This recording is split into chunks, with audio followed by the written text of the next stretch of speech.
Bonjour Thomas Dobler, vous êtes directeur artistique, on dit comme ça, du département de jazz des classes professionnelles de la Haute École de musique de Lausanne, on dit Responsable pédagogique. responsable pédagogique.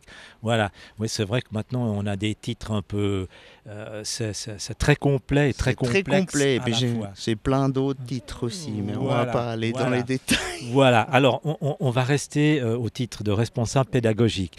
Donc, nous parlions tout à l'heure avec Hervé Kloppenstein dans un cadre général de cette haute école de musique et de son département de jazz, qui a déjà 11 ans d'âge et qui a fait beaucoup pour l'enseignement et pour la propagation du jazz et de la musique improvisée, à un haut niveau, faut-il le préciser. Vous avez repris ce poste ou pris ce poste de responsable pédagogique l'année dernière déjà, suite à des événements tragiques, le départ de notre regretté Georges Robert, lui qui avait fondé ces classes professionnelles. Et puis, vous animez maintenant depuis plus d'une année un peu tous ces étudiants. Dites-nous peut-être juste en deux, trois mots, en quoi consiste cette activité de responsable pédagogique auprès de tous ces étudiants. C'est vous qui les engagez, vous les auditionnez avant de venir et puis après vous les suivez. Comment est-ce que ça se passe? Alors, il passe un examen d'admission. Et puis je dirais qu'on prend peut-être environ 10% des candidats Oh là qui sont là, admis. 10 pour... Mais quel est le critère d'admission? Bon, je suppose qu'on ne vient pas sur la pratique de l'instrument. Ça, un jeune jazzman qui vient s'inscrire chez vous, il est virtuose. Oui, alors pour nous, ce qui est important, c'est que déjà, il a un bon niveau au niveau instrumental, technique, mais aussi les techniques d'interprétation, et qu'il y a une certaine culture jazz et une ouverture au style différent. Voilà, ouverture au style. Ouais, donc il faut vraiment être très éclectique. Il faut être curieux. Ah ouais, absolument, parce que bon, on essaie de juger aussi le potentiel d'un étudiant. Et c'est clair que s'il montre un intérêt que pour une chose, ça peut poser problème. Bon, après, il y en a qui s'ouvrent. C'est aussi pour ça on offre des études qui ouvrent des portes, qui font découvrir les étudiants peut-être des choses qu'ils connaissent pas encore. Voilà. Combien d'étudiants à l'heure actuelle, disons depuis cette rentrée 2017? Alors là, on est au Flon, on est à 78 étudiants, jazz et musique actuelle, tout confondu. D'accord, c'est un gros effectif. Oui, on est, je dirais, dans la moyenne en Suisse.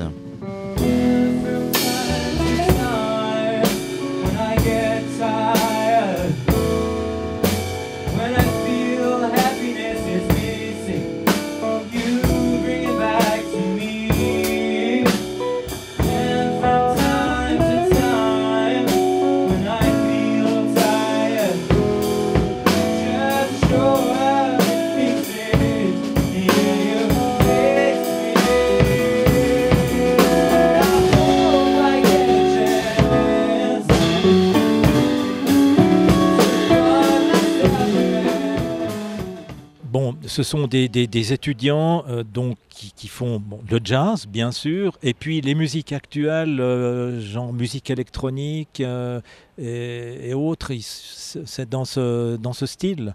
Oui, bon, c'est toujours difficile à dire ce que c'est, hein. Miles Davis, il a dit qu'il n'y a pas de jazz comme musique, c'est une attitude. C'est pas une musique. Donc voilà, déjà, je trouve que c'est assez difficile de déterminer qu'est-ce que c'est le jazz. C'est peut-être pour les musiques actuelles un tout petit peu plus simple à décrire. Après, on pourrait distinguer entre musique acoustique et électronique, mais bien sûr, il y a beaucoup de zones grises où ça se mélange. D'accord. Comment se passe le cursus d'un étudiant qui commence chez vous? Il est admis, il commence. Comment est-ce que ça se passe? Quelles sont les différentes étapes de ces études? Alors, les 2 premières années font surtout un travail de base, c'est-à-dire des exercices d'improvisation, beaucoup de techniques et oui, c'est un travail de fond qui est très large, des styles pertinents du XXe siècle. Et fur et à mesure, c'est de plus en plus individualisé ce qu'ils font. C'est-à-dire que le cursus est de plus en plus vraiment conçu de manière individuelle pour l'étudiant afin qu'il puisse trouver sa spécialité, sa signature personnelle aussi. Mais il ne faut pas oublier qu'on a plus de chances de survivre si on est à la maison dans plusieurs domaines en même temps.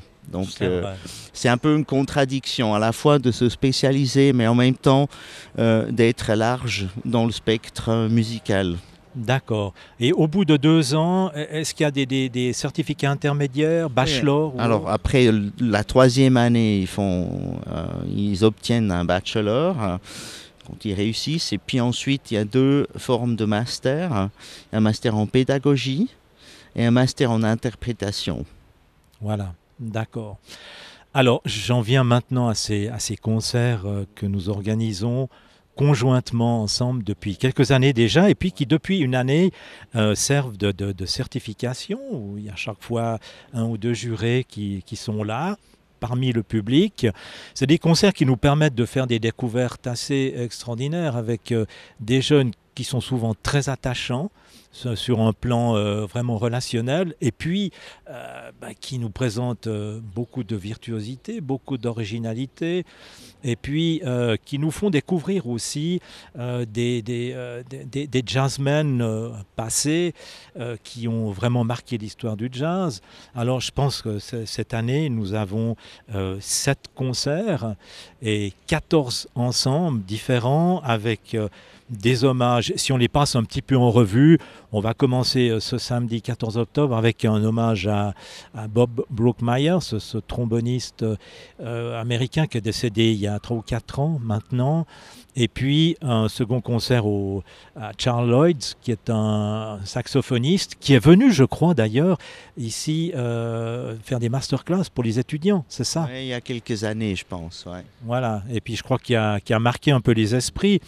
Et puis, il y aura un hommage en novembre à Richard Galliano. Galliano qui, avec son accordéon, aussi a sillonné la planète et a fait beaucoup pour le jazz avec cet instrument, c'est ça? Oui. Il y aura aussi un concert plus particulièrement manouche. Là aussi, il y a un renouveau de cette musique manouche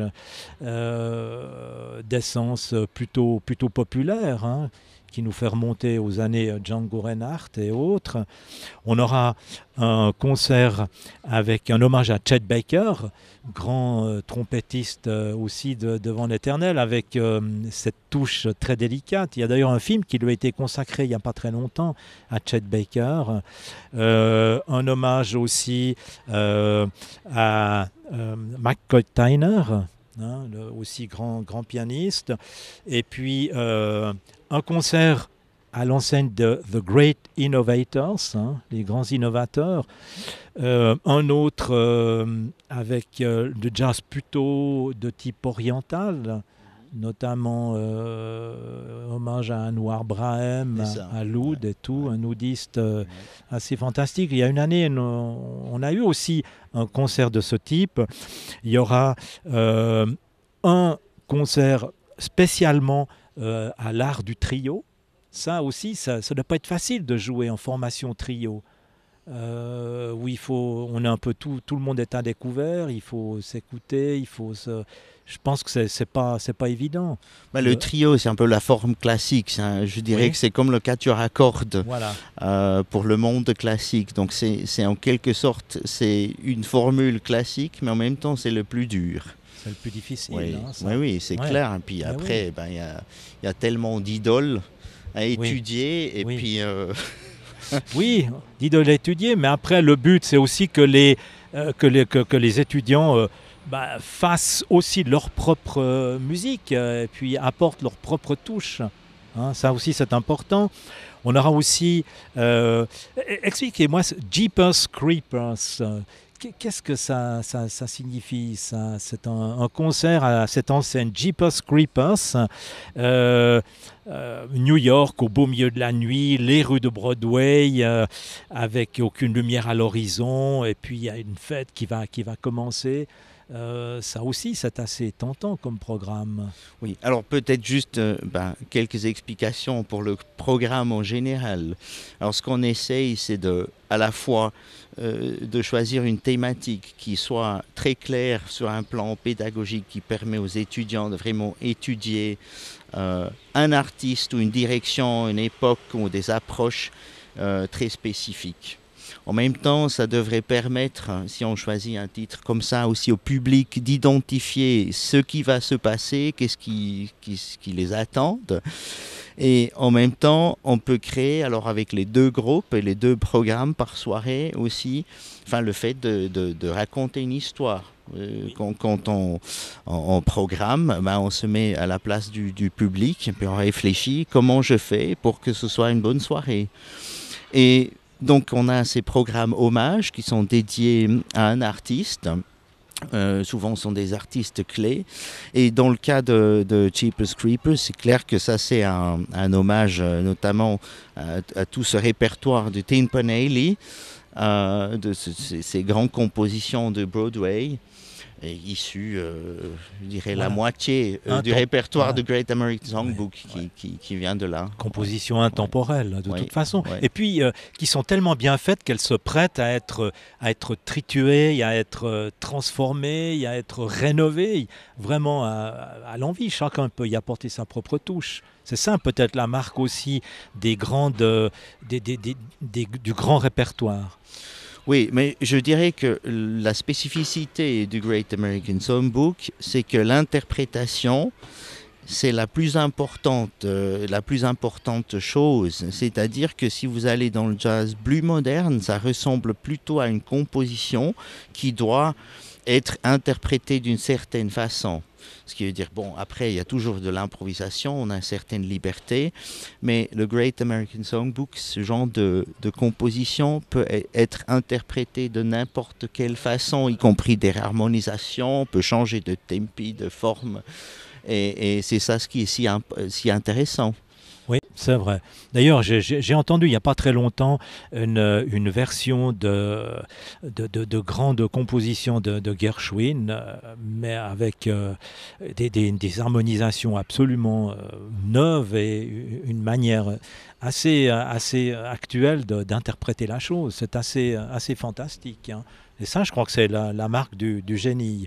Et puis voilà, on aura encore une Rio Night Session avec, j'ai l'impression, beaucoup d'enthousiasme et beaucoup d'énergie. Ça, on s'en réjouit. Ce sera pour le printemps prochain. Voilà, merci Thomas Dobler de vous être prêté à ce jeu de l'interview. Et puis encore une fois, on se réjouit de cette collaboration qui s'annonce encore plus palpitante que les précédentes saisons. Merci Merci beaucoup.